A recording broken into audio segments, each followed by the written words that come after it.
Cheers, bro. Cheers, brother. Let's go, man. Yeah, so boom. Let's go ahead and get into the business, man.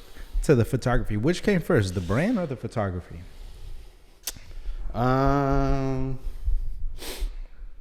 Which came first, chicken or the egg? It's interesting. So I would say the idea of the brand came first. But in order for me to make the brand hit the way I needed it to hit, I had to focus on doing the photography. Got you. So photography came first. Yeah. Got you. But even before the photography, it stems back to kind of what I was telling you about early with basketball. So how do you want to break this down? What do you want? What do you want? What are you asking? All right, so do you want me to tell you let's go beginning to end? So you want me to tell you let's go. How did you get back into my life? Let's start there. How did we start reconnecting? What is it that you saw, or how did you figure out to start talking to me again? Yeah, so how I reconnected, honestly, so James, shout out James. James Robert. Shout out James Robert. Cheers to him. Cheers to James. Another Champs family member. Hey. You feel me? I forgot about that. That was more my family, bro, Champs family member. That's insane. Yeah. We all got in on Champs. For sure. And there's a handful out there that we haven't named, but I know y'all watching. Yeah, y'all know who you are. 14041. All y'all. Cheers. Let's go. Shout out to James. Anyways, I'm cutting his hair. He comes in with his dope ass sweater, and I'm like, that's funny, bro, that's a clean ass sweater. He's like, oh, this is Miguel's stuff right here. I'm like, what? Miguel who? Miguel. He's like, Miguel Champs. I'm like, no. I ended up feeling the material. Mm-hmm. I ended up looking at him like, I'm a simple guy, so like a small simple logo to me catches, right? And I'm like, I like it. I need it. So instantly, right after this haircut, probably that day, I'm sure that you still got the message. And I was like, yo, what's up, bro? Hey, I need it. I need the hoodie. James, cheers to James for putting on and always holding always, us down. Man. And it's a friendship thing. It's a support thing, right? For sure. And, I was going to buy the sweater regardless, but buying it from somebody that is actually owning the brand or has something behind the logo, the brand, it makes it like that much more to support, sweeter, right? For sure. And so I'll tell you, man, when I got that hoodie, I'm not gonna lie, I was like, all right, cool. Like, before it came, I'm like, all right, it's cool. I paid X amount of dollars, whatever. But when I got that hoodie, I was like, damn, you wasn't lying. You forgot real quick how much, right? This is a daily hoodie, and when I mark my words, bro, you can ask my wife. Like, I wear that sweater on the daily, but I'm still trying to like make sure I don't get no shit on it. And I feel you, bro. Toast up to the quality. I don't even want to ask you like where you got it from. None of that stuff. That's your little secret. But hands off to you. It's not like Amazon, y'all. All Amazon. All the information that you need to do what you want out there is already out there. Now it's just up to us to find the right questions to ask. For sure. To figure it out. For sure. You feel me? Well, first off, I appreciate you for supporting the brand. Of course. I love how you said you were just peeping in, asked about it. You liked the simple, small design because I'm also the same way of I don't need too much. Yeah. I just need something good. And I feel like I couldn't find anything good. So we caught up because of the clothing piece. Now I'll backtrack a little bit on how I kind of got to that point, right? But in order to kind of catch you up, I feel like I need to give context for how it all kind of stems, right? Okay. So how do I start this? So to kind of go back into that question, I mean, like, so were you filming, and then that logo came about, and then you're like, boom. Okay, so right, because I feel like Madfocus is focused on the camera, so I feel like the logo came first before? So the name came first Okay. out of everything. It used to be a Finsta, if you guys know what Finstas are. It's like the hidden Instagram that are only for like close friends. You know how I was trying to get off of social media. I'm not like a big social media fan. I love Twitter, but like, you know, I'm not trying to be something I'm not on the internet. You know, I always felt like a lot of things were being forced cool on the internet, or, you know, I also felt like there was an era of like we're putting too much on the internet where we couldn't appreciate like real life moments, right? Yeah. But my name was Madfocus on this Finsta, and in my head I was like, ooh, I like the name Madfocus. You know, it's my initials, and focus for photography, but that's like a very entry level. That's just something easy to get people to respond to, right? Mm-hmm. But there's this whole idea of Madfocus of like, when I figured out the name, I had already saw the brand and how it would all be put together, but I just didn't have the skills or the information to know how to do that yet. So I took the name and then I took the vision for it and then just worked backwards every step. What do I have to do?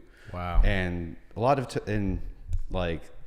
so we are living like 2016 to 2020. We're living in an era of like everything is microwaved. You know, everyone wants to hit right away. You know, they want to, hey, I want to try this. Okay, the day I try, I hope I make like $1 million. And it's like you quickly realize these overnight successes that people see. There's like 10 years of work that you didn't see yet. You know, so I knew going in, I was like, I'm not trying to make this go viral or make this hit. I just want to see if I can do it properly. For sure. You know, I felt like that was more valuable than the look of things, right? Back before that, 2016, I graduate college.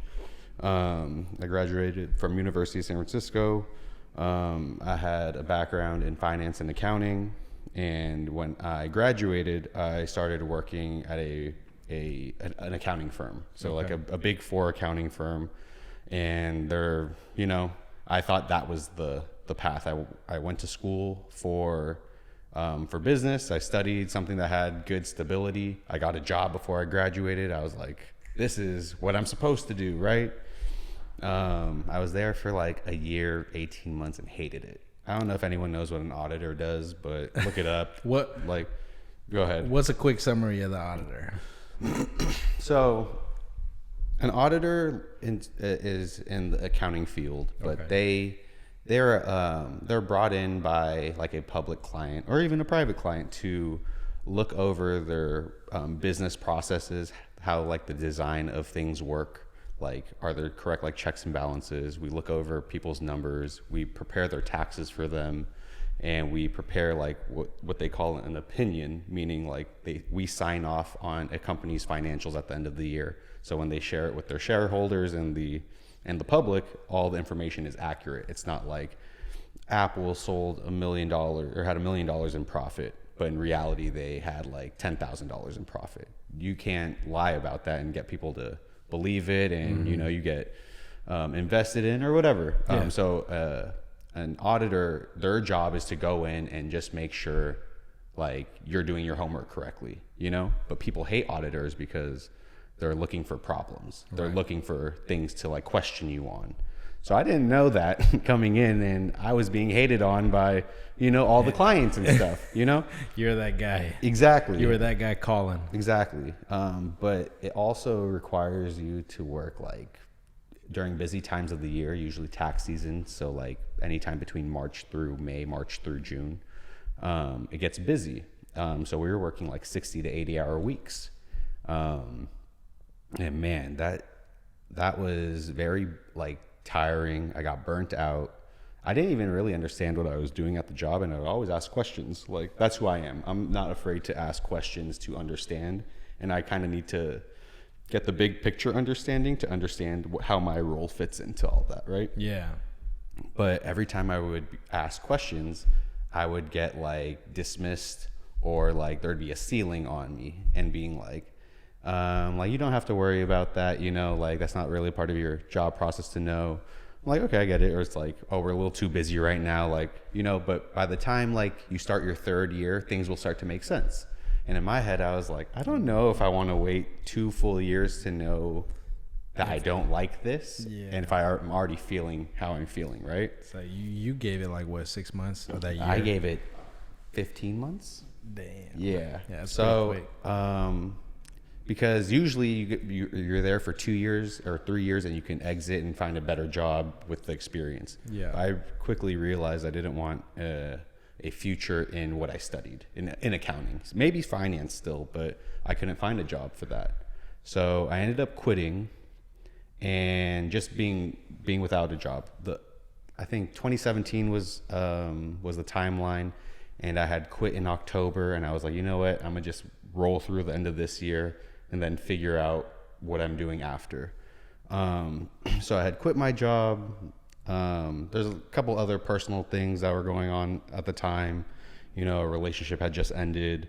You know, we just got out of college, so everyone's moving on and kind of doing their own thing. Or, you know, like, so like how you and me drifted apart, like me and other people drifted apart too, because we weren't as close anymore in a relation, like literally close, right? But at the time, I had a friend, Joel Crawford, who was running an AAU program called Infinite Training, and that was starting to just get to a point where he needed an extra person to help coach. Okay. And so you coached? Yeah. So after end of 2017, started 2018, I started coaching just as a way to. I had hit a point in my life when I had quit where I was like, okay, this is as much as I can take. I was going through a lot, and I needed to fall back onto something. And I only know really basketball.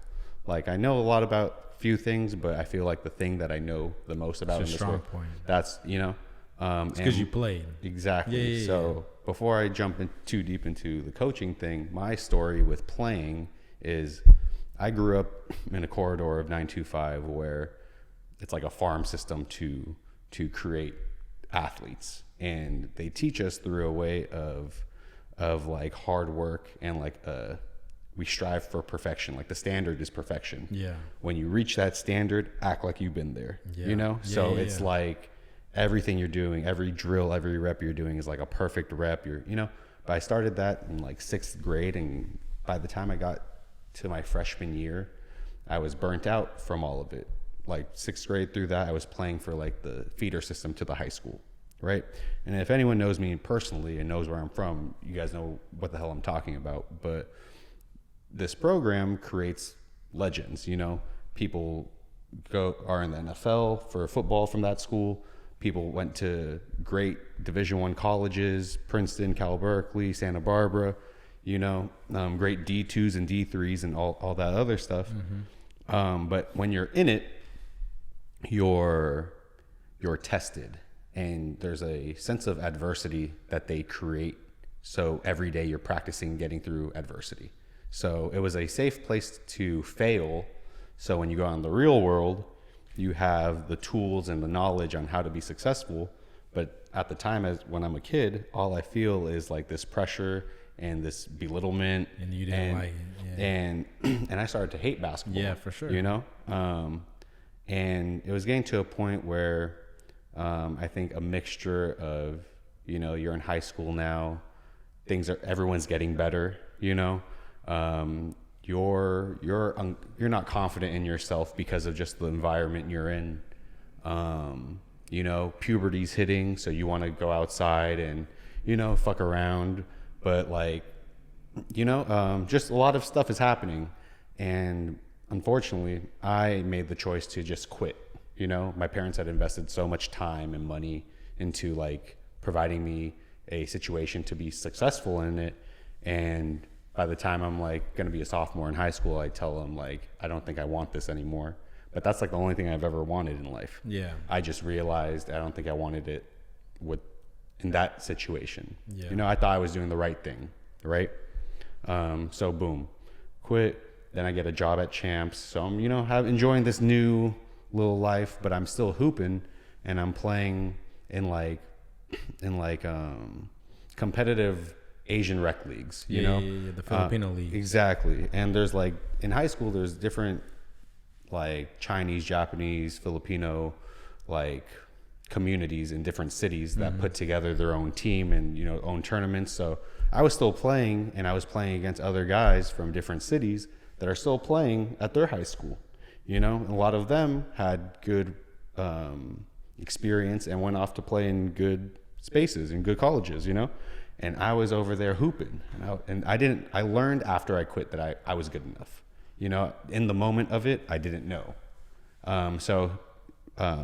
So boom, do that, go to college.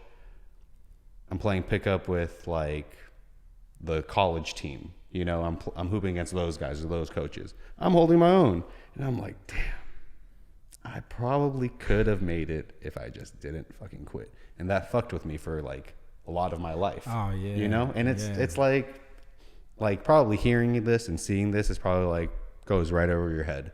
But when you're living it every day, totally different. It's like, you know, and it's like it's so specific that no one really understands, and there's no one to talk to about it. But I've always had this thing in me that like I would always get, I don't know if it's an it factor or something, but there's this something in me that always felt like, okay, I'm born to do something. Yeah. And I feel it and I see it, and I just wasn't doing it. When I got back to coaching, it helped me fulfill that, whatever that thing is, right? But my coaching experience came with the experience of quitting.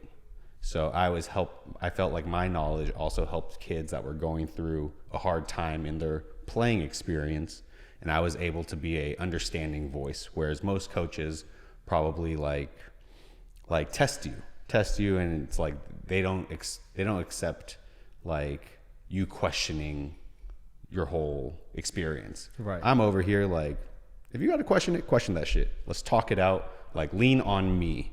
Like, don't make a emotional decision to quit or stop playing because shit is hard right now. We can talk it out, and if you don't want to do it, you don't want to do it, but don't just make the decision, you know? So this is long-winded.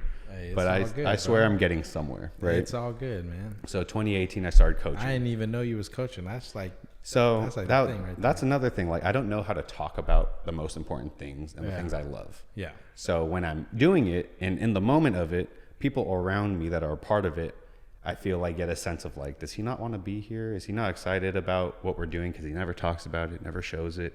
But it's just that I care and love it so much that I don't know how to talk about it correctly. And I'd much rather just like keep it personal than let other people have their own take on what they think I do, and they don't even understand it, and I don't even know how to communicate it. So it's just, you know, like we was saying, like we just keep everything split, right? But now it's getting to a point where people are asking, so what are you doing? And it's like, how do I put this in words? So this is why this podcast is good, because I can have free range of just talking about it. For sure. Right? So I was coaching, and we're an independent program. We're not the sexy ones, you know, we're not a name brand, you know, we're not sponsored by Nike, we're not sponsored by Adidas, but we have value, and we needed just an opportunity to coach these kids. So a lot of our kids were like me and my brother Joel, where we're kind of like the forgotten ones on our high school teams, or we're the forgotten ones in a program. But all we need is just an opportunity, because we want to work at it. We want to be great, but we're just not being led. So we got a bunch of kids that are kind of the forgotten ones in their programs. And then they came here, and we're treating them like the superstars. But with that, like, we're putting them against competition that's really hard. They may not do well, but they're going to get beat up so they can see what their real competition is, right? So we did that going on like 5 or 6 years now. But I think in 2019 was our first graduating class. And that spring, we had one of our players pick up a interest from a actual college. Wow. And that was like a big moment for us, because, I'm fighting through imposter syndrome coaching. I'm like, I quit in high school. I didn't really play like that. So who am I to say what's right, what's wrong? But in the same breath, the fact that we just cared enough about these kids and we're putting in the work with them, we're able to start seeing results, right? Then year after year, people would just start coming over this way. They started hearing about us, And so while I was coaching, I would bring my camera around. So we would go to LA, we would go to Oregon, we go to Vegas, and I thought I could be a basketball photographer.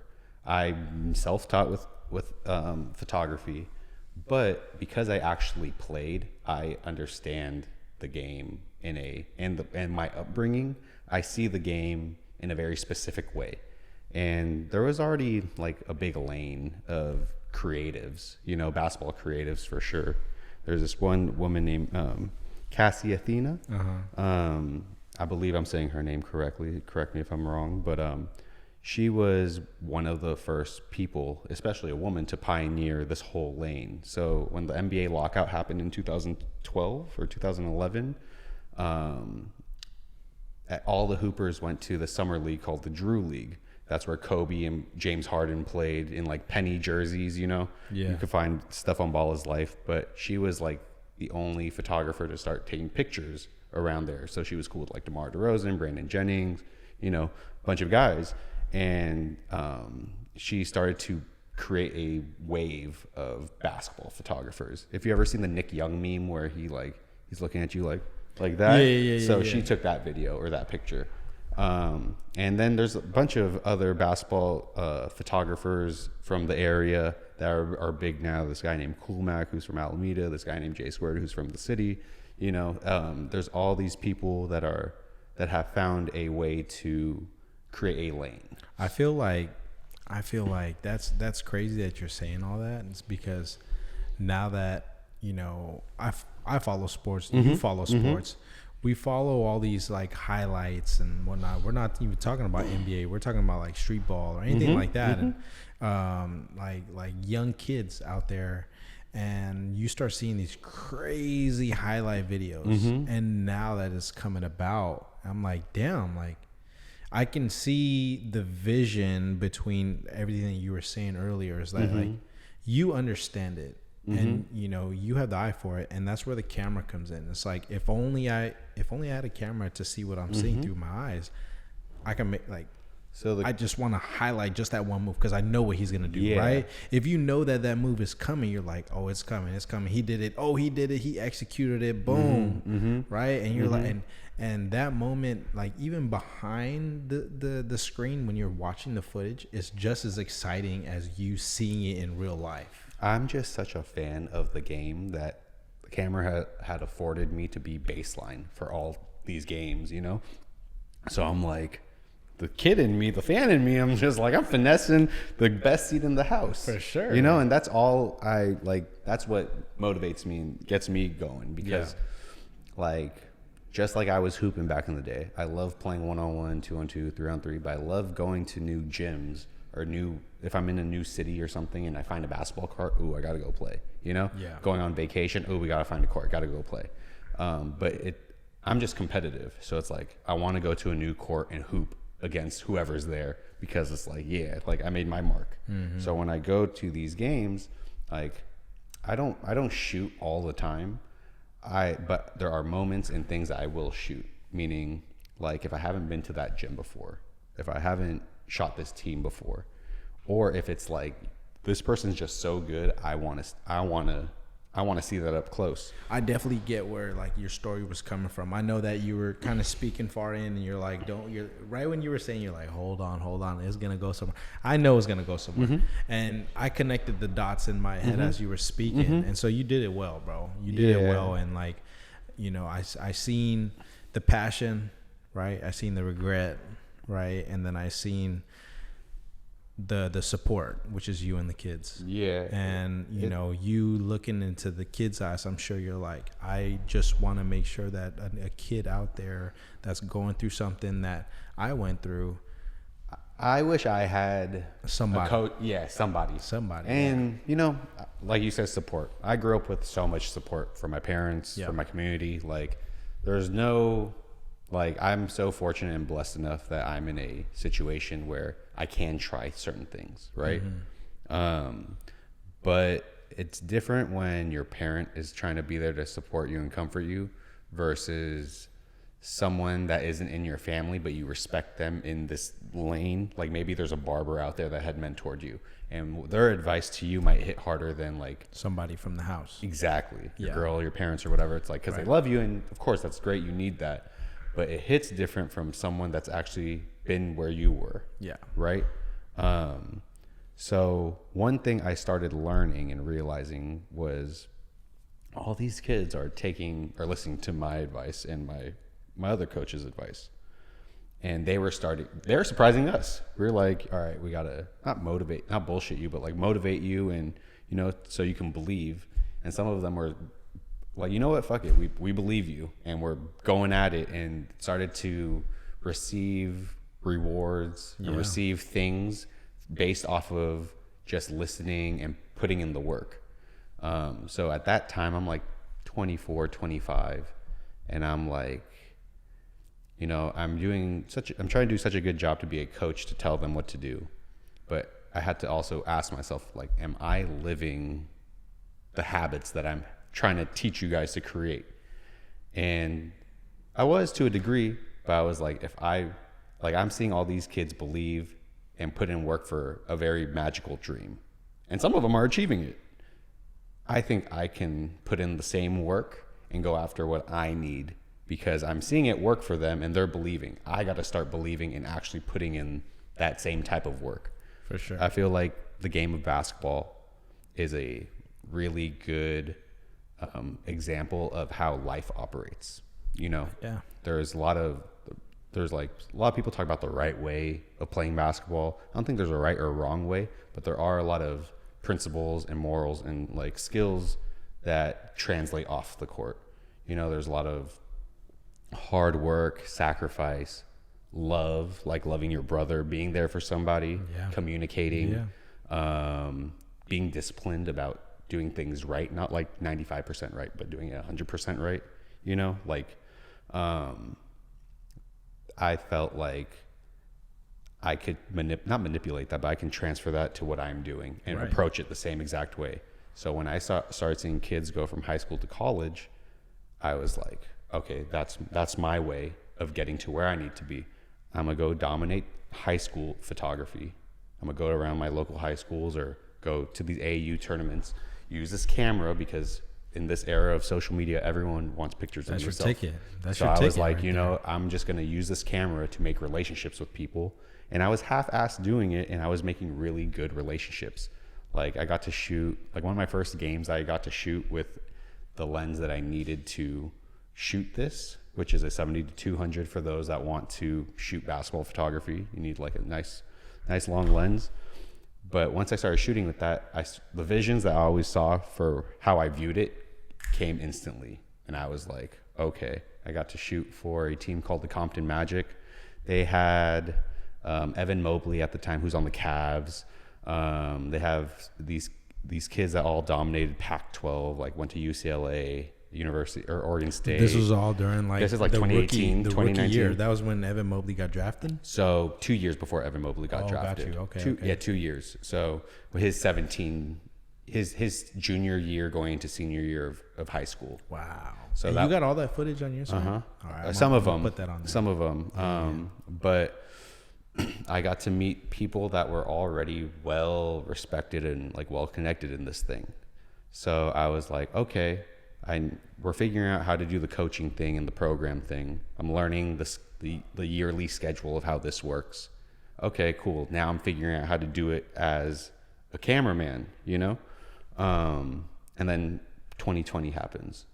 So 2020 was supposed to be the year everything like really like turned up for coaching, turned up for me as a photographer. Yeah. And then everything got stopped. It's because you have nothing to film, right? Like no gatherings. Everything's 6 feet apart. Yeah, right? it wasn't even that. It was more just like no one knew what the world was going to look like. Oh, true. So, hey, everyone just go in house for like 3 months. Yeah, I thought it was going to be a couple months. You know, we get back outside. That's cool. right. That's right. But then it started becoming 4 months, 5 months, 6 months, a year. And I think I went through a lot during the pandemic that I didn't realize at the time. But just not having connection with people for sure. Change. I mean, that's what you were looking for. Yeah. You know what I mean? That engagement with somebody exactly to make that happen. Right before the pandemic happened, I had just moved up. I had just gotten a new job, so I was while all this is happening, coaching and building that, I got a job to go into sales. So I'm in tech sales now, and I took a job selling small business loans. So at the time, I was like, at some point, I want to be an entrepreneur. I just don't know what the fuck I'm going to sell. For sure. And I don't know if I'm comfortable selling. So let me go get a job in sales to go learn. And I found a job that sells small business loans. So I'm talking to small business owners that need money or are going through whatever they're going through and are looking for financing. So I was like, okay, cool. Let me use this job as a way to learn from other people's mistakes or learn about what they're dealing with. So when I'm now a business owner, I will know kind of like what documents are you supplying, or like what are we looking at to determine, or how do things operate. So I was there for a little while and I felt like I hit my ceiling. So I started applying to new jobs, and I got a job with a big tech company in San Francisco. And I felt like I graduated from sales school to like real sales. So like November is when I started the job, November 2019. That was such a big mistake. I went to the company that looks great and sexy on paper. But when you realize once you get there, it's not that great. A lot of these companies have a lot of like, this is how we do things. This is our culture. And there's a lot of people in those type of spaces that are like, I'm going to sip the Kool-Aid like crazy, and I'm going to be one of them, and I'm going to kiss everyone's ass, and that's how I'm going to level up and, handle my career. When I got there, I was trying to learn how to become a better salesman. I wanted to be good at my job, but I didn't really identify or feel like I had community at the job. And I was very anti like their Kool-Aid sipping, and that didn't help at all. So I went to this job, and I felt like another cog in the wheel, like cog in the machine, right? I took the job because I really liked the manager, but when on my first day, I got filled in with all this drama about this manager, and they were trying to get her out of here. They wasn't fucking with her, and like couple weeks in, she was gone. We didn't have a manager. Damn. A couple months in, the pandemic happens, which is March now. The person overseeing us is based out of like Atlanta. We're in San Francisco. Everyone's just trying to finesse, and I'm still like feeling like, okay, I'm trying to learn this job still. I need some guidance. Yeah. I wasn't getting it. Sales is tough, man. Yeah, it's a wolf game. It's a wolf game. Exactly. If somebody sees a sale and they see it from some other person, they'll take that sale. Yeah. It's a wolf game. Oh yeah, but I'm sure you learned a lot of lessons through that too. I learned a lot. One thing I learned early was there's a lot of things I didn't like. Yeah. And at the time, I was like, man, I just wish I found something I liked. But there's value in knowing what you don't like, so you don't go back into certain paths, So I was there from November through August, maybe. And towards the end of that, I wasn't doing a great job there, and I was voicing I need help, but instead of being met with like trying to help, it was met with like, all right, let's figure out how to get him out of here. Let's like take away his territory. Let's do this. Let's do that. And it got to a point where I was like, I was personally going through a lot with the job. I was personally going through a lot with a relationship. I was personally going through a lot with friendships. I was personally going through a lot trying to become an adult. This is my first time also like living out on my own. Me and Pat moved in together, but like this was just learning a lot. And then you add the pandemic on top of that. So I had like started and stopped this journey a couple of times, and because your plate got full. My plate got full. Yeah. I was trying to do too much at once. Yeah. I mean, I wanted to give to too much at once. Yeah. You know, and I was giving to everyone but myself. So if I'm a cup and I'm pouring into someone else's cup, nobody's pouring into yours. Exactly. Or if I was pouring into everyone else's cup, there's a hole at the bottom. You know? So it's like, but I'm such a giver. I'm trying to pour. But then I realized I wasn't being poured into. I wasn't pouring into myself. So I had to make a hard pivot. I think, you know, that was a hard pivot right there. Just the pandemic in general. It was more along the lines of the sign of slowing down. Yeah. Right? Like, hold on. Let's put you in a situation. That's what we needed. Let's put you in a situation where you're forced to stay home. Like, yeah, you're going to feel like shit, but you're going to thank me later. And I think that's when a lot of businesses took off. A lot of entrepreneurs took off. I feel like a lot of people made that switch because it was like, for me, I'm 26 or 27 at that point. And I'm like, okay, I've been feeling this thing in me for so long, and I've been saying, you know what, I'm going to do it, but let me go study, let me go on YouTube, let me go figure everything out. And it got to a point where it's like, okay, you can do this if you choose to do it. You know, like, my whole thing was like, can I do this while also keeping my sanity? Yeah. Like keeping my well-being. A lot for me is like, is my money in order? Is my living situation in order? Like, are things checked off? And I kept working to check things off. For sure. And then it got to a point where it's like, okay, all your things are checked off now. And I still wasn't doing it. So I was like, okay, when shit hit the fan, I was like, you know what? Fuck this job. I quit. Just like the previous run, everything kind of fell out of my life. And it was just me to pick up the fucking pieces. Yeah. Me and Pat were moving out in like a couple months. And I was like, okay, well, you know what? These next few months, let's figure out where you're going to go. Let's put together a website and put like a portfolio together. I needed to feel like in order to do this, I couldn't just have like an Instagram and say, hey, I'm doing this. Because I felt like anyone can do that. Yeah. And that's no shot to anyone. But for me, I was like, I have to do this for real for me to take it. You want to have an explanation for somebody to ask you, just like what we said earlier, what are you doing? Exactly. Right? You want to have a purpose. Like a lot of times I was worried about that question from people I didn't even know was asking that, because I was like, I don't want to look like I don't have my shit together.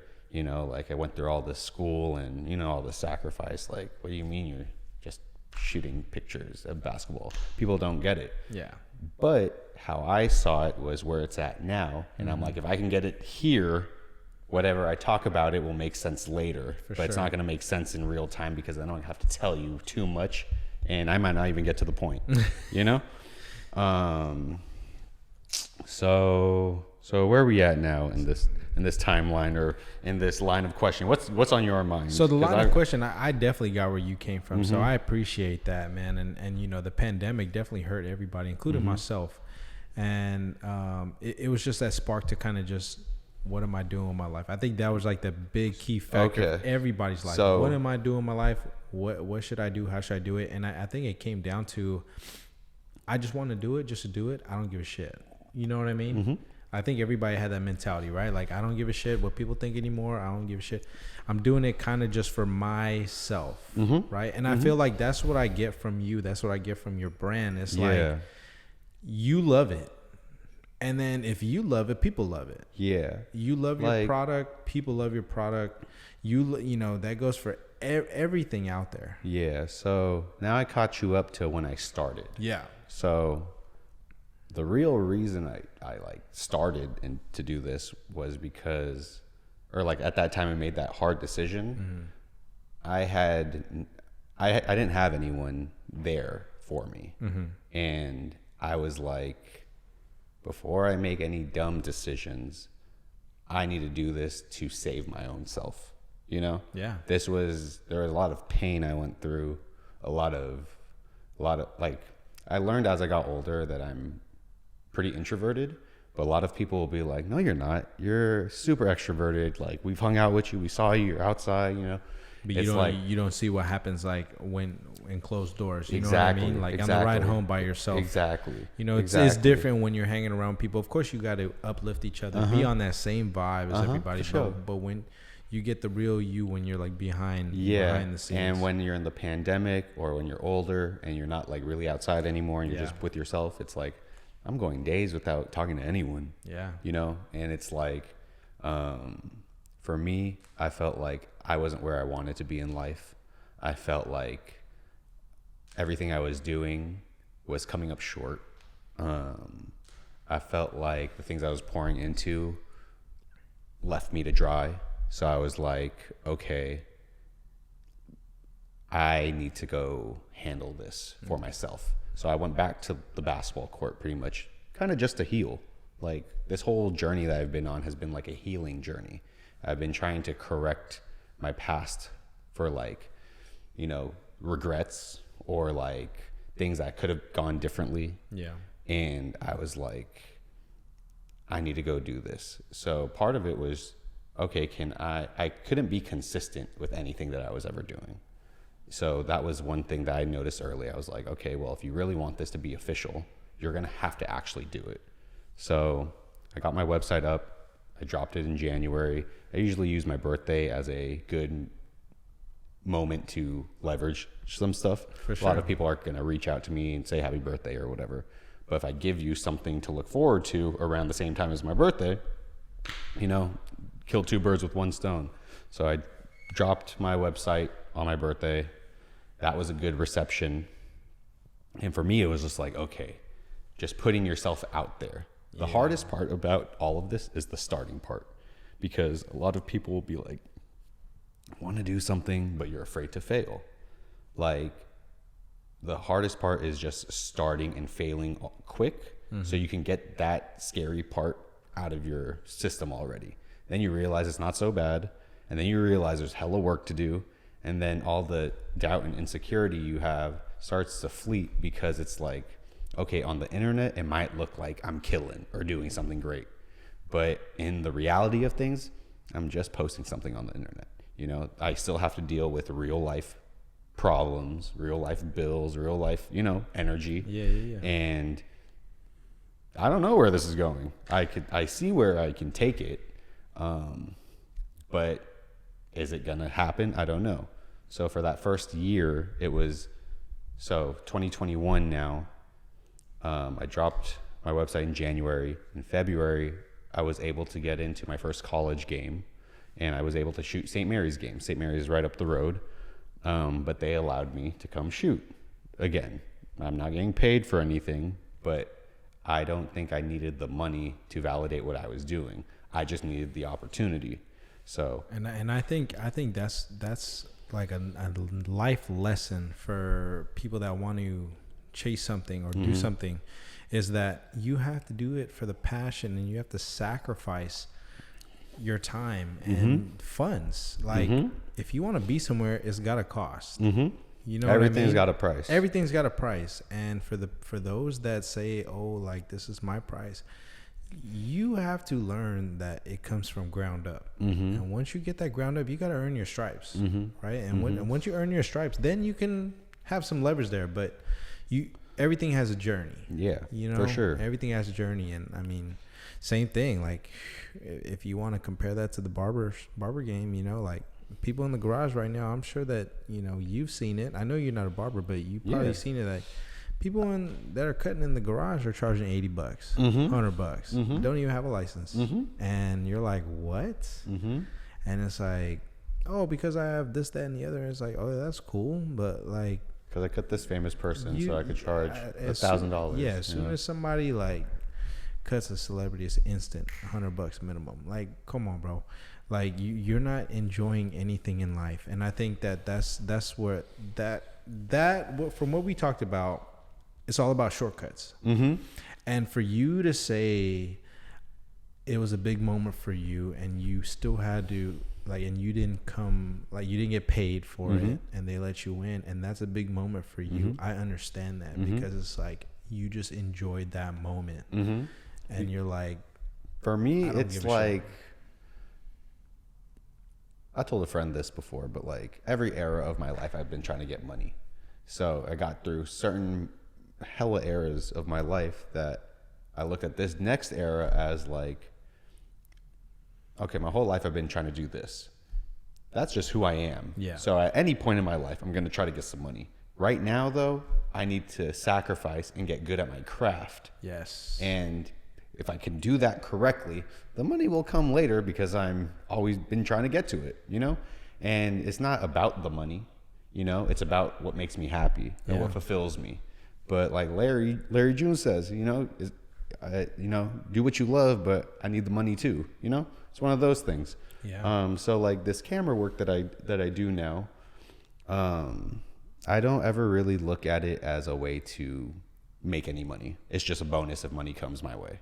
But the camera work allows me to build relationships with people. And it allows people to view me as someone of value. For sure. And then once I get around these people, they realize, okay, he's got something else to offer other than just camera work. He thinks outside the box. You know, he's there for everyone, always trying to put everyone on and, you know, take care of everyone. So I start just working myself into situations, you know? Yeah. So still to this day, I never made it about the money, and I still don't really make any money trying to do camera work. But I felt like that's how the brand starts coming into play, because I've always been into clothes and sneakers, and that stems straight from basketball. Yeah. So all the skills that I'm getting doing what I'm doing, I'm like learning how to amplify it under my own brand. So I'm using my brand as like my own portfolio. Yeah. So it's like if I want a job with a real established brand, or I want to do something, it's like, here's my work that I've done independently, and this is what I'm trying to do. For sure. If I can actually build something of value to that, it's easier to communicate versus like if I don't do anything and then try to sell you on this idea of who I am. It's easier for me to just not tell you anything and just show you what I'm doing. And by doing that and not trying to be all like, look at me, I'm learning that people like those type of people and want to have those type of conversations with those people. Yeah. Because they're not trying so hard, you know? Yeah. I'm trying very fucking hard. Like, don't get that twisted. But I'm not trying hard to be like you said, let me shoot the celebrity and now I charge like $500 minimum just to shoot you. It's like, you know, I could, but that's not what that's about, you know? Yeah. What I've also learned, people willing to pay money for camera work are usually jobs I don't want to do anyways. It's true. You know? It's true. So it's true. I'd rather just shoot what I love and want to help work on and be a part of, and let that run its course and where it takes me, versus like, I need graduation photos, or I need this, I need that. And then it's like I shoot them and then people feel the need to be like, ooh, I don't like this, I don't like that. It's like, well, let me not even do any of that. Let me just shoot basketball. Shoot what I like. Let me go specific and deep into my niche. And then once I get deep enough, let me go wide. It's like a DJ. Tell me more. It's like a DJ. I'm gonna explain. You know, shout out Jay Espinoza, my boy. Are you getting him on the pod? Jay Espinoza, you getting on the pod? What's Jay good? Espinoza getting on the pod too. Oh, okay. Okay. Shout out my boy Jay. But you know, we had this conversation. We get deeper when we get in here, but same thing. He specifically said, like, you know, I'd rather DJ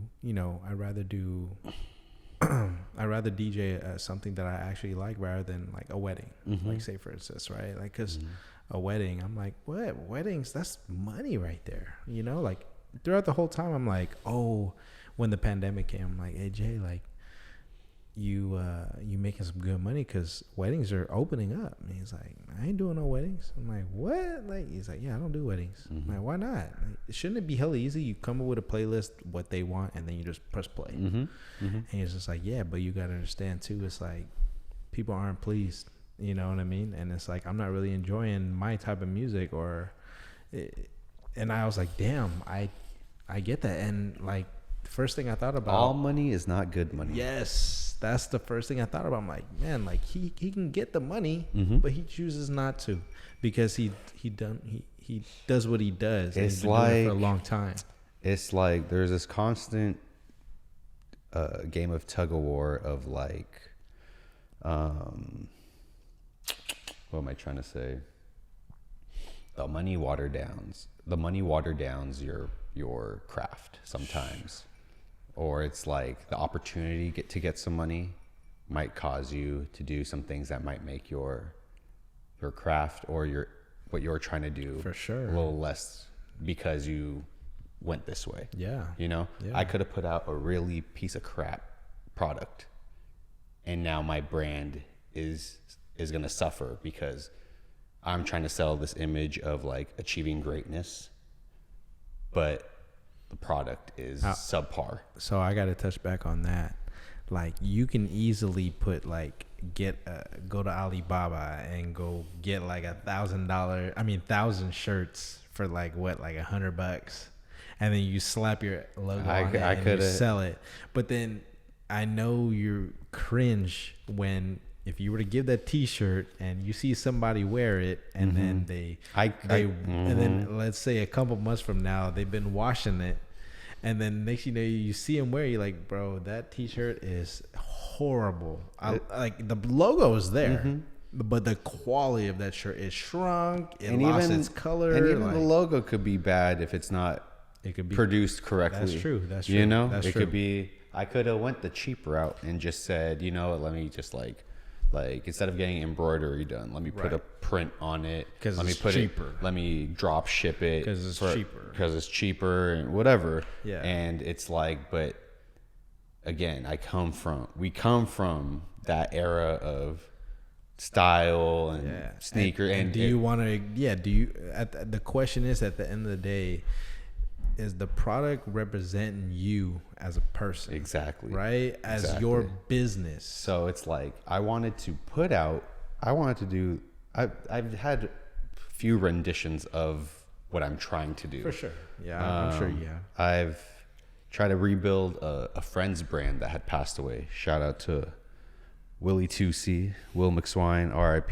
RIP, but brother. Me and a few friends had tried to revive his brand that he once had, and he was he had a lot of journals that we were looking through and just trying to piece together some stuff, and it was called 2C, which is second course, and he kept having this phrase called vibrant path. And one thing that we kept coming to terms with and through just digging was we felt like, so Will, he's from the same school that I came from. He was in finance and he was a mentor of mine.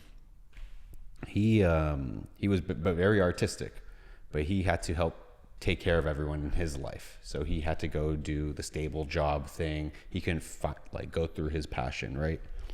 But there was all these artistic drawings that he had. There was one where it was like, it was a guy on like a broken down bike trying to like, it looked like he was he was in a robot costume, but he looked like he was biking to his job. You could see behind the mask that there's like a person in there that looked kind of beat up and whatever.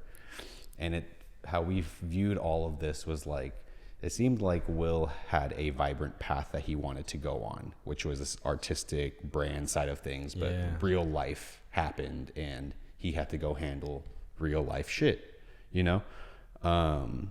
So we found this phrase, vibrant path, that he kept reiterating, and we felt like we are all doing something in our life, but a lot of times it's not what we really want to do, and there's this probably like secret life we all wish to kind of live, but one, we don't know how to do it.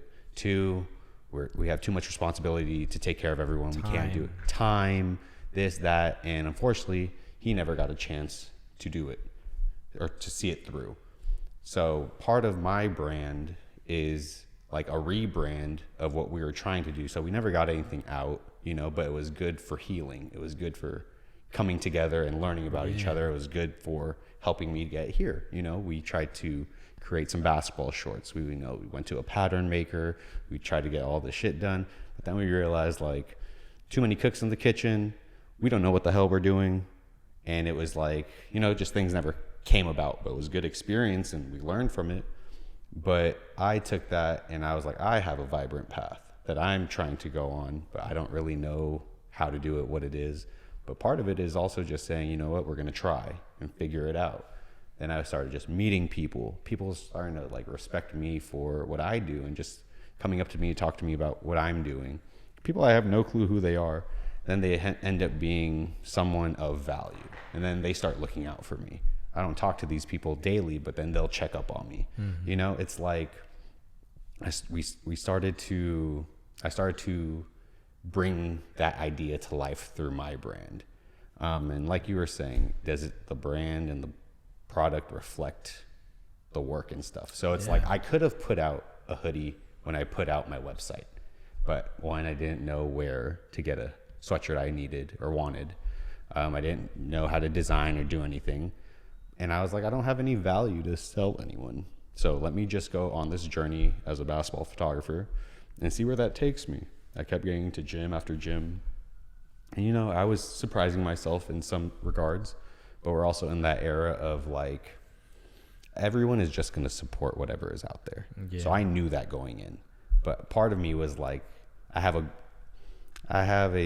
like a double-edged sword relationship with that, because it's like, I don't want to be supported if I'm not good, or if my product is not good, or if my pictures suck, or, you know, I would love to get to where I want to be, but also keep it lit. Yeah. Like, you don't have to support something that's bad, you know?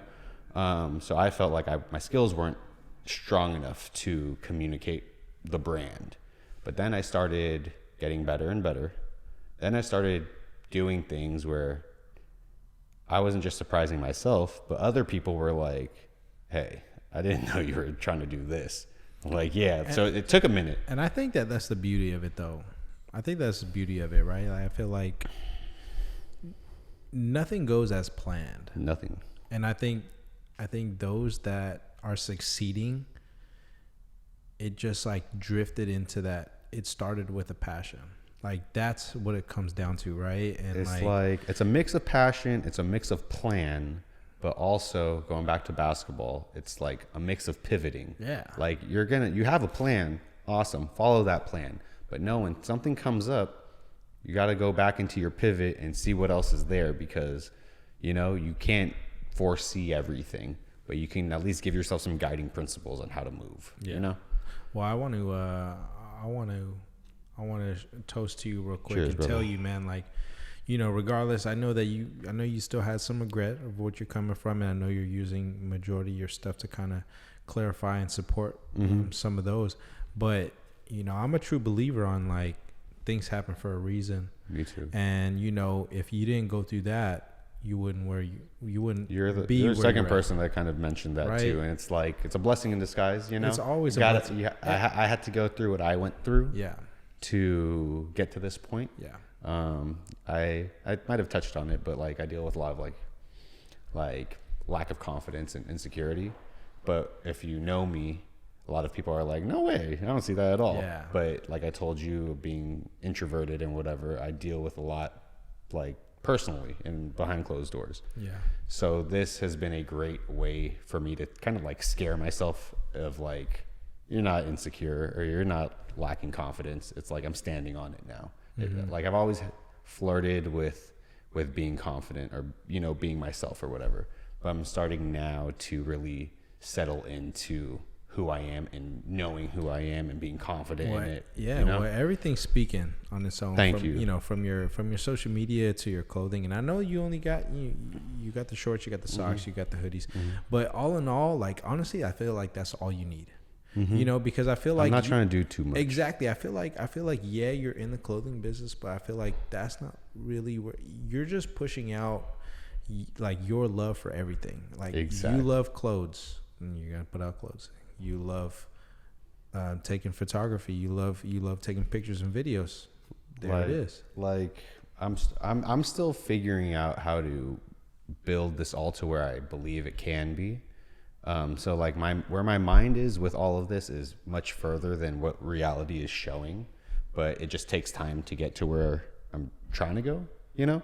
Is there like somewhere that you're aiming for? Or you just kind of just going as you go? Like say, like, you know, everybody always asks me like, what's your 5-year plan? You know what I mean? So it's funny that you say 5-year plan, but like, for the last year and a half or so, I've been living my life in every 2 days. So it's like, I know what I need to do today, tomorrow, and I might know I have some other stuff on certain days, but I would over worry about like, where am I going to be by the time I'm 30 or 35 or whatever, or like, how much money are you bringing in by, you know, having these little benchmarks. And I realized I was limiting myself to these benchmarks, and especially if I didn't hit these benchmarks, then you're gonna spiral and go into my own thing. Yeah. So now it was just like, how much can I do today? How much can I do tomorrow? I don't have necessarily a 5-year plan, but from a 2-day plan, who I've talked to and who's helped mentor me and who's helped like just be in my corner and like, you know, I'm looking for answers every day. I'm looking for another answer every day. And bro, and like, and a lot of these people, before I even showed them what I was doing, I was just trying to get. These last few months, I've just been getting comfortable sharing what I'm trying to do. Yeah. Because I don't fully know how to put it in words, but I'm starting to now. But the essence of what I'm doing is, I'm bringing basketball to life. So I bring it through life through photos. I could bring it through life through video. I could bring it through life through clothes. Yeah. But I'm learning that I'm a storyteller. I think I get that from my dad. My dad's a really good storyteller. But I don't have the skill. I'm learning the skills to narrate and to storytell.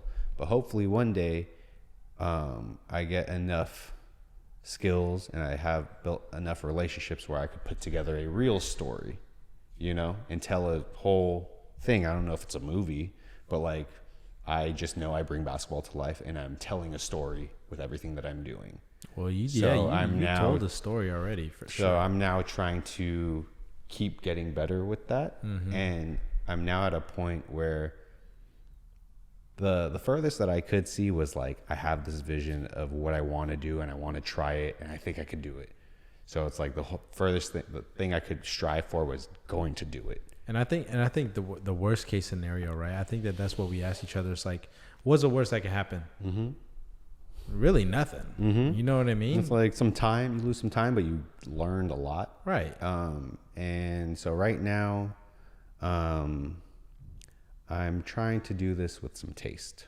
So I don't need to give you everything under the sun 24/7. For sure. But every time you see me pop out, I need it to be a little more than what you saw last time. Yeah. You know? And so I say all of that and talked about all this stuff, but I haven't even mentioned the thing that I kind of like do the most right now. And in September of 2021, I met this comedian named Louis Belt. He's from Oakland, Antioch area, and he's I don't know if you call him up and coming comedian because he's been kind of established for a while, but he's now entering a new era for himself, right? He's been in the game for 10 years and now things are fully coming to life for him. He was just in the recent House Party movie, you know, but he had an open mic that was starting at the time that I met him, and he needed a cameraman. My story with Lewis is we used to play against each other in CYO, so I used to just now follow him on his journey because of like, I recognized him, you know? And he had podcasts, he has shows, he has this, that, and the third, right? And I was watching some of his stuff like during the pandemic, and I was like, if I ever met him, like, I think I could help him with something, you know? I'll tell him the story of how we know each other, and, you know, maybe he needs something, and, you know, I'll help him with whatever. Yeah. We met, I told him the story, told him and his parents the story, and his dad was the coach, and like, so we connected instantly. He was like, hey, I need a cameraman out here. I don't have one in Oakland. I'll be back every Friday. You know, you should come pull up on us. And at the time, I'm like, I'm just trying to meet people, and I'm just trying to, I'm down, yeah. Fuck it, let's do it. But at this time, I'm just really a photographer. I'm not really a videographer or anything like that. Yeah.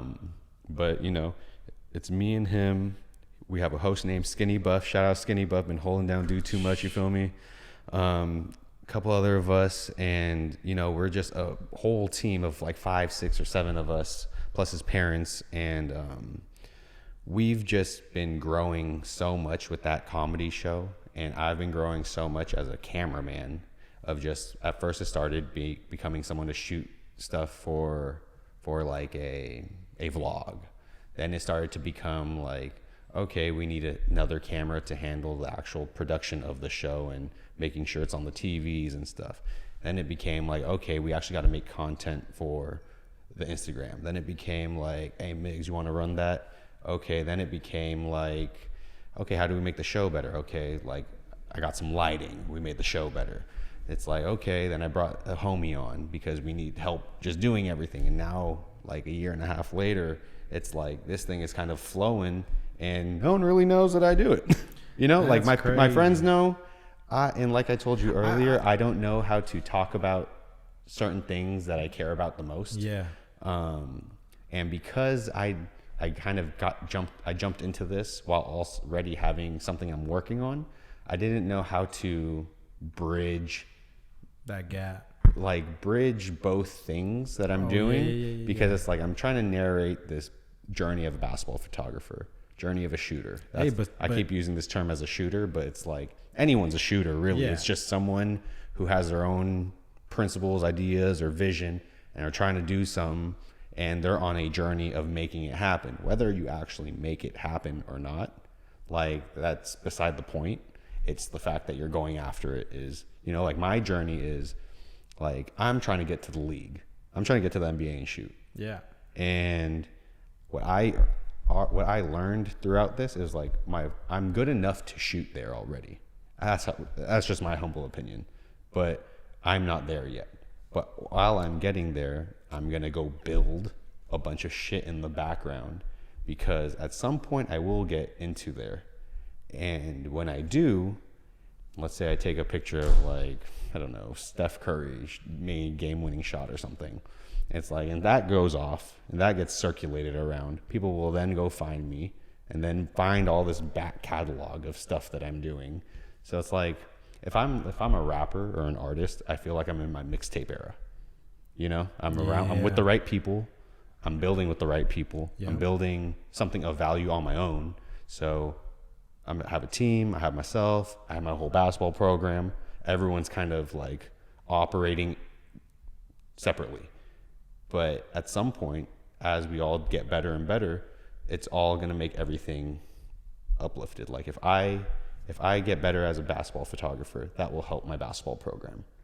If I become a better cameraman, that helps Do Too Much and me as like a producer in training. If Do Too Much on its own does better, that helps me and makes what I'm doing better. If that helps me make what I'm doing better, the basketball stuff is going to do better. So everything's elevated by one another. And even if they don't even operate together, comedy and basketball is not operate, but in reality, the relationships, and the thing that ties it together is me. Yeah. But at the same time, that's why I had this brand, try to build this brand, especially with that logo. It's like, I feel like we came from an era where things used to matter. You know, there used to be like a stamp of approval, or there used to be like a badge of honor, you know, like a Supreme hoodie back in the day used to be like, damn, that boy going, you know. Now it's like, whatever. Right. You know? So I wanted to make something where it's more like a badge of honor. So it's like, at some point you'll wear the hoodie out in the world, and someone is going to come across you from one of these walks of life, whether it's me and the basketball program, me and the comedy show, just me as a shooter, and they're gonna be like, is that Miggs brand, or is that Madfocus or whatever? Yeah. And like, how you know him? And then you guys bond and you guys have a connection. I learned a while ago that I'm blessed with the opportunity to get into rooms that not everyone is allowed to be in. I don't know why, but whether it's corporate America or street level stuff or like gyms or whatever, someone's always letting me in the door, and I'm allowed to be around all types of people. But I know that's not everyone is allowed that, and not everyone knows how to handle themselves. Get that opportunity. Yeah, not everyone knows how to behave in different rooms. Yeah. So it's like sometimes I gotta go in the room by myself. But I'm like, go in with this hoodie and with this brand and this thing. So and let me go make my mark over there. So then when I do that, people already validate what I'm doing, and then when you all go out in the world, you might have someone in the background that's looking out for you that you don't even know by simply just having this hoodie on. You know, you might just meet someone and be like, oh, I'm a barber, have a podcast, you should sit down with me. Next thing you know, it's, you know, a big comedian or something. It's like, damn, you know, how? Yeah. It's like, it's because it's the same thing of like, hey, you should come shoot or cut a St. Baldrick's. It's the same thing, you know? It's all about the support and the relationship. You know, exactly. So that's how I'm coming at it. I want to have a whole, I'm right now, so I'm like just addressing the shooter. So it's like, I'm just trying to bring that to life a little bit. Everything has to have an intro. Exactly. You can't just go into the plot. Exactly. Already, and I think the brand is what's going to help me, is going to be the catalyst that gets me to the lead. For sure. So it's like, so I'm doing all this with no clout. I have more real life value than I do have internet value. And I think so now I'm just trying to. I'd rather have that over somebody that has so much clout on the internet and has no relationships at all, right? You know, like you see somebody, oh, this person has 100,000 followers, but then like they only. So it's a mix, you know? Right? So it's like I have the real life value. Now I got to go catch everyone up on the internet. Gotcha. So now it's like I got to just make it look hella cool. I got to, you know, play the internet thing. But I think I told you a little bit, but like I don't really care for social media like that. Yeah. But I'm learning that I need to learn how to use it so I can use it as a tool to help get what I'm trying to do off the ground. Yeah. But I've also learned that clout is super powerful. Super powerful. You know? So now if you have both real life value and clout, now it's like it's hard to lose. So, but I'm in a great situation because it's very early on with what I'm doing. There's a sense of like still in reach, so people are fucking with it. But now I just need more eyes on it, and I got to stay more consistent. And I think I'm gonna surprise some people with some upcoming stuff.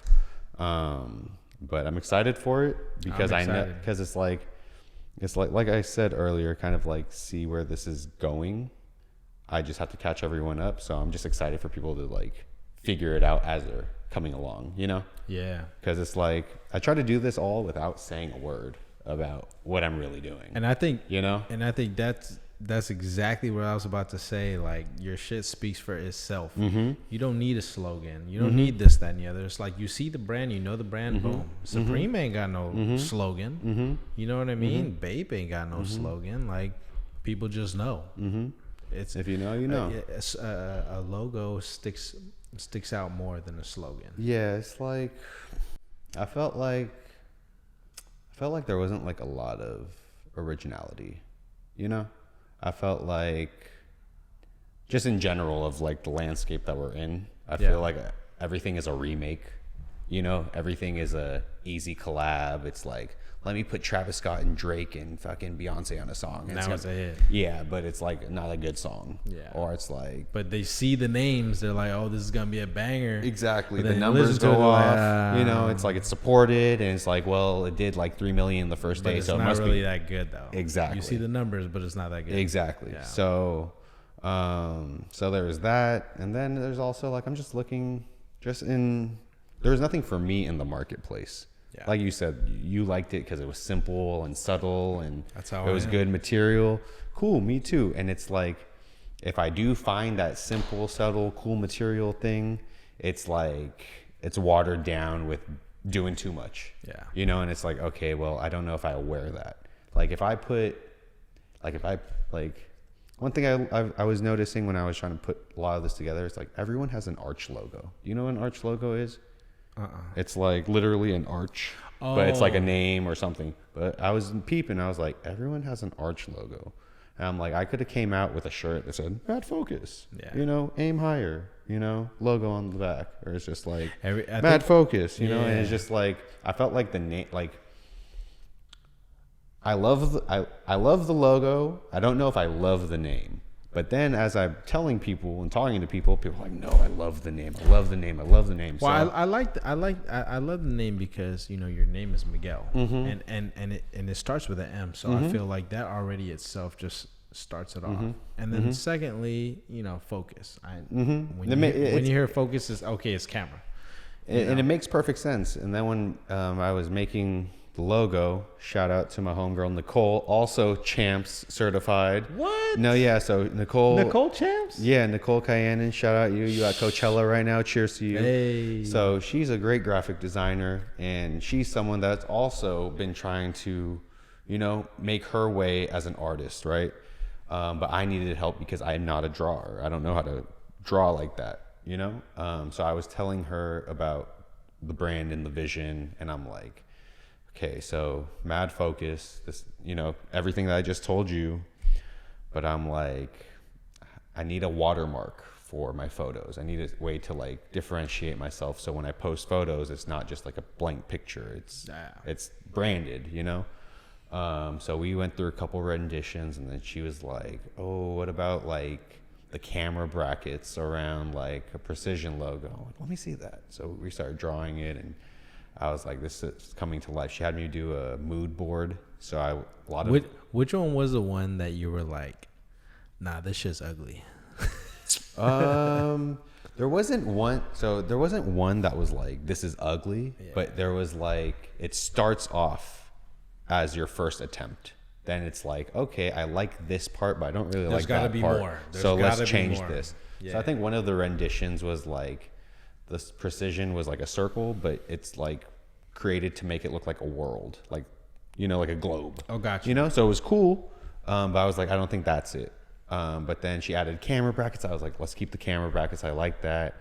She had a precision logo, and then we made it just so simple. I was like, I think that's it. So part of the mood board was like, I grabbed references from the things that I cared about. So it was like the rappers at the time, or the artists that I loved in that era of like when I was in high school. It was like J. Cole, Wale, you know, those type of rappers. You know, they had sneakerheads, they were storytellers, you know, they weren't just hype, right?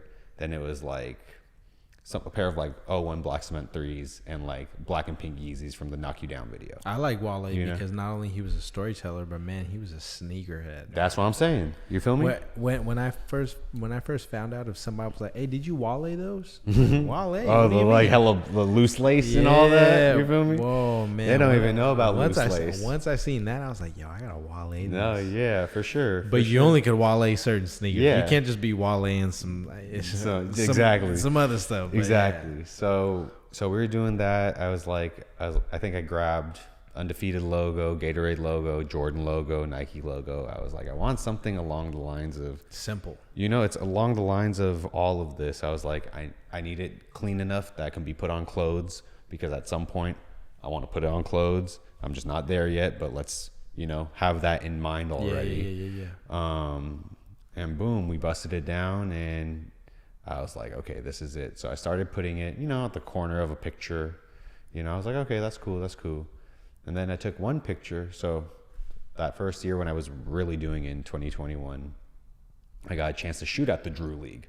So I had met a hooper on the internet, and he was looking for brands to work with, because in college there's a new policy, there's a new rule that allows players to make money off of their name, image, or likeness. It's called the NIL. Mm-hmm. So in the past, athletes in college are not allowed to profit off themselves, or it's illegal, you know, but because there's so much money in the NCAA and there's a lot of lawsuits that were coming, this era of independence, you know, they changed the rules and allowed people to make money off themselves. So he was looking for like brand sponsorships and stuff. So I reached out to him and I was like, hey, I'm a basketball photographer from the Bay. If you need anything, let me know. He's like, oh, I'm actually going to be playing in the Drew League this weekend. You should come. So I booked a flight, went down, stayed at a hotel. He picked me up, took me to the game, and he was like one of the first games of the day. Shot pictures, and he was like, well, all right, like I gotta go. I have a family party to go to. You know, it was nice meeting you. I was like, I'll send you the pictures. I guess I'm here for the next couple hours, days. So I stayed at the Drew all day, shot a bunch of different photos and met a bunch of different people, and just like, you know, like I told you about using it as a prop to kind of like make a relationship. I was just making relationships with people. But when I started editing the photos, I was starting to place the ball on, or the logo on the ball as just a different way to edit the photo. And it started to come to life even more. Yeah. Drew League was also sponsored by Nike at the time. And I was big on like the Joe Budden podcast at the time, and Larry June, and, you know, all this where it's a lot independent work, but also not giving out free advertising. Yeah. So in all my pictures that had Nike logos, I kept photoshopping my logo right on top of the Nike logo, you know, resized and everything. And I was looking at it and I was like, this is for real. Like, I can do this, like, mixed with the background of me hooping and coaching and building my own program. I was like, I could put together a whole fucking brand and a whole event and off this fucking logo, you know? But I was like, okay, I'm not there yet though. Yeah. So let me hide out in the open. So I was like hiding my logo, like Where's Waldo, in a bunch of pictures leading up to all of this for months. Some people probably noticed it, and some probably did not even peep. You noticed? I noticed. Yeah. I'm a person that noticed small shit like that. And so like when I see you did like on somebody's eye, and then when I see him put on majority of the ball, I was like, damn, that's a perfect logo because it's round. Very subtle. It's round, know? And it's square, so that it just fits. It's strong. Anywhere. It's strong. Yeah. So I was just like, okay, I got some here. I just gotta do it right. Yeah. And it's like, so the vision of it was there. The bringing it to life piece wasn't there yet. And then it got to a point where I started to bring it to life the following year in 2022. So I got everything figured out, and I was like, okay, now how do I do this? I need to find, because I just needed a black hoodie. I didn't have one that I liked. It was either merch of someone else that I like, and usually merch is like not cheap, but it's on the cheaper side. Yeah. So it's like you get a couple good wears in, and you know, it's done. Or it's like I want to wear a black hoodie, but it doesn't feel that comfortable, or it's too much branding, and it's like I don't want to wear that. So I was like, well, let me go find a black hoodie that I just love. And I was telling you a little bit about like how I was going through a lot. Like I was alone. Like I needed something that I could wear out into when I go on these little plays and missions of what I'm trying to do, and feel comfortable and confident and whatever. So I found the hoodie that I was looking for. And when I tried it on, I was like, wow, this feels like a hug, you know? And I was just like, just hugs your body perfectly. Yeah. And at the time, I was like, I needed a hug, you know? Like on some real shit. Like there was no love, sympathy, or whatever for me personally. It was just me. And when I put that on, I was just like, okay, I felt the brand elevate in that moment. And I was like, okay, let me go get it made with my logo. Let me go find an embroiderer. Let me go find this. Let me go find that. Found somebody. And then when I was fully putting everything together, I'm like, damn, this is low-key expensive to fucking make, you know? I could understand that. And too. I was just trying to, at most I was like $100 hoodie. But I was like, can I get it for 80, 90? Like, because I was like, I wouldn't spend all this money. But I was like, how do I make it happen? So when I was putting everything together, it was just an expensive product.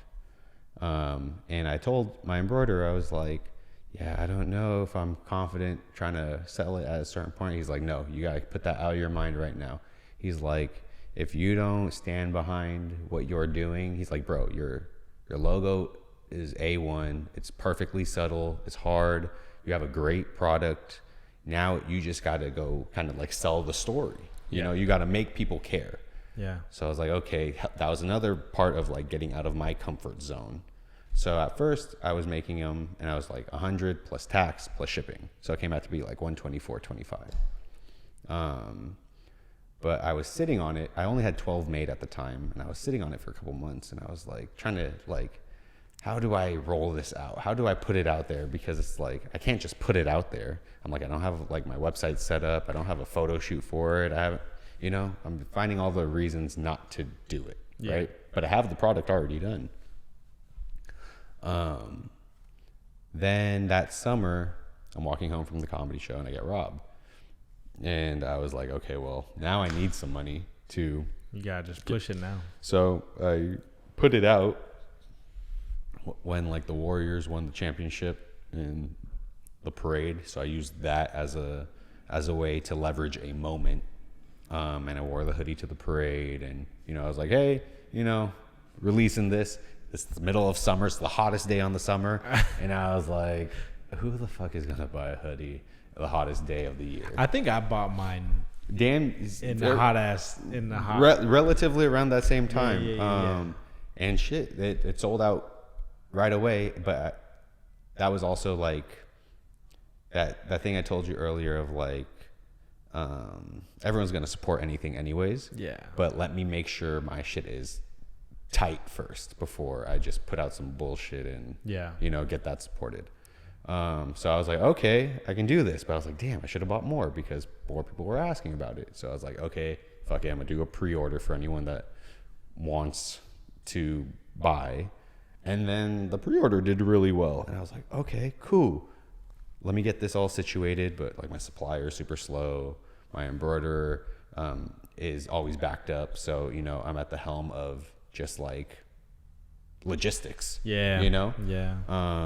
So I was like, boom, got it. So I was busting them down on social media out of like inbox and stuff, but I was like, this was too time consuming.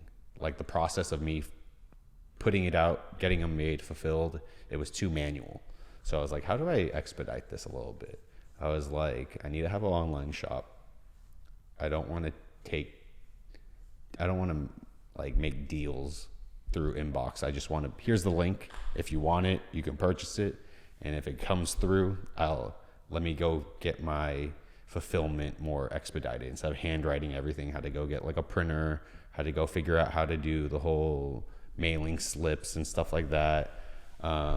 But I was like, okay, if I have a web shop though, I need like legit pictures. I can't just take it off my phone.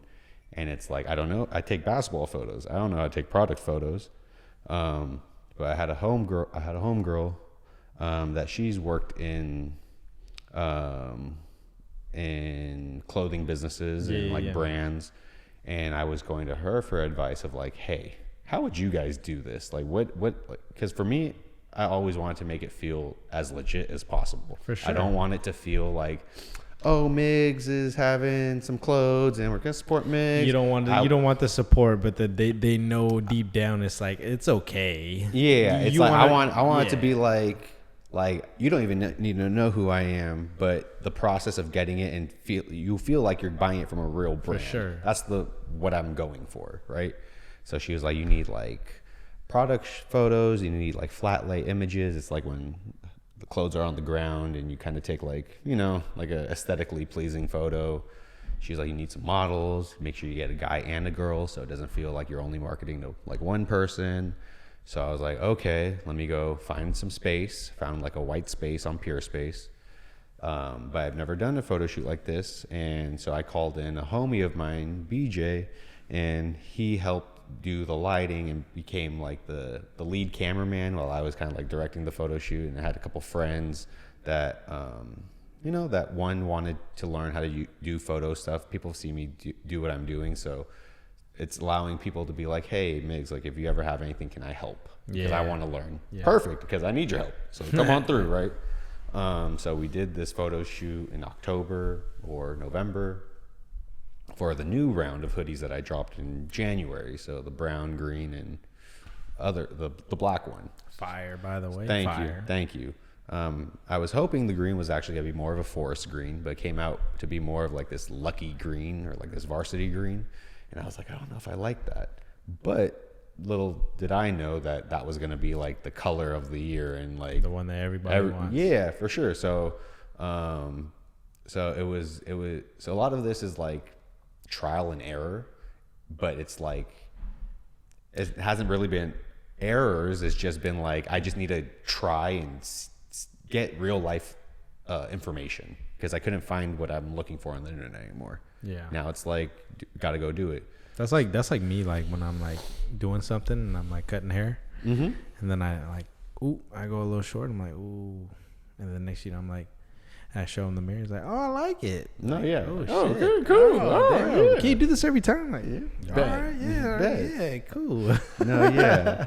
So, trial and error. Exactly. Man. Trial and error. So I bought a fuck ton of hoodies. I'm still sitting on a decent amount, but one thing for me was like, I wanted beginning to end feel very taken care of and very like, you're paying a fuck ton of money. So I want you to feel like from being marketed to receiving the product to how fast you're receiving the product is like meets that standard. For sure. So it's like, now you're learning that back end. Exactly. Now, so it's like, now it's a whole different realm in sales and packing and shipping and all that stuff. So. Yeah. So it's like when we were working at Champs and I was flipping sneakers, it's like you ship them double boxed USPS priority mail. So I've been doing that since high school. So now it's just a hoodie packaged, sent USPS priority, and you get it in like 2 days.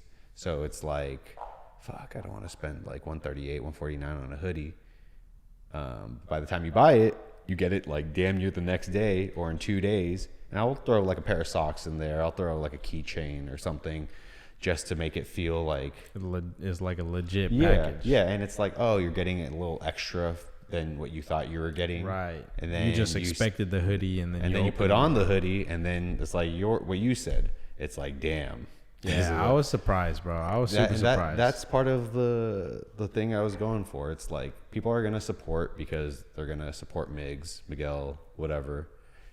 But they don't really know what they're supporting. Right. But by the time they get it and try it on, they're gonna be like, damn, I didn't know it was like this. Yeah. That's kind of the point of how I'm trying to undersell, over deliver, versus where I feel like the state of like the consumer climate is like everything is overly hyped and under delivered, So I was just I'm trying to come with the opposite of what's around because I couldn't find anything that I could stand behind. Yeah, if you don't love the product, you can't sell it. You know what I mean?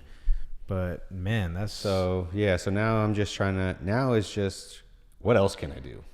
And that's kind of the exciting part. Because I've built so many good relationships over the years. It starts with the relationships and then everything just falls into place. Everything. I think that's what happened here. Absolutely. You know what I mean? Absolutely. I seen what you were doing, and I was like, my whole thing about what I'm doing is like, I don't care like whether you're at the top, whether you're in the middle, whether you're just starting off. Like, I support you in what you're doing.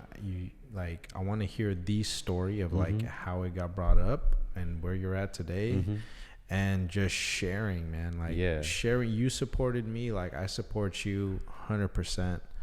And whatever I can do to help, feed that fire. Yeah, for sure. I'm here. I appreciate that, man. Yeah. And it's like we were talking a little bit off camera about this, but it's like I've tried very hard not to be in front of the camera. Isn't that weird? And how like the people that like are so good at like, oh, let me take a video of you, let me take a video of you, and then next thing you know, it's like, hey, we're gonna put you on. You're like, I'm gonna be in front of the camera. Like, it's like I'm around a lot of confident men, and that are super comfortable in front of the camera, and I've learned from them of just like, it's not that bad, At first it is, but the fact that I'm holding a camera and recording everything it's like after some time you realize, okay, it's not that crazy. But if like you were a random person that asked me to be on a podcast, I'd probably say no, honestly. But because of how we came together, one, you were just a fan of the product, and two, we have a real relationship, and you're like, hey, I'm trying to do this thing. Fuck yeah, let's do it. Right. Because I'm also now at a point where I don't think I can take this farther without talking about it. For sure. So it's like there's only so many more basketball games I can shoot, and for you to be like, okay, I get it. You know? Mm-hmm. Now it's like once you start learning about what I'm doing, you realize it has rarely anything to do with the camera or basketball or clothes. It's just being but that's how I'm communicating all of this. Yeah. You feel me? Yeah. So it's dope though, because you know I get to have conversations like this all the time now, and it's not forced because I'm doing things so subtly that like the right people will find the right questions to talk about this. Natural, yeah. You know? Yeah. And it's like, you know, I can never talk about this in real life with people, and it will still be happening. But if it hits the right person, then we have this sort of relationship, this conversation, and then hopefully other people find it valuable too. And I think there is a lot of value, because I feel like people want to see stuff like this, you know, something authentic, some real life shit people went through and are figuring it out and how to get to it. Because I'm sure there's a bunch of people out here that are like, I want to do a podcast. I don't know how to start. It's like, get a camera or two. And I think that was my whole thing. Like, I wanted to start this in 2020 in pandemic. Mm-hmm.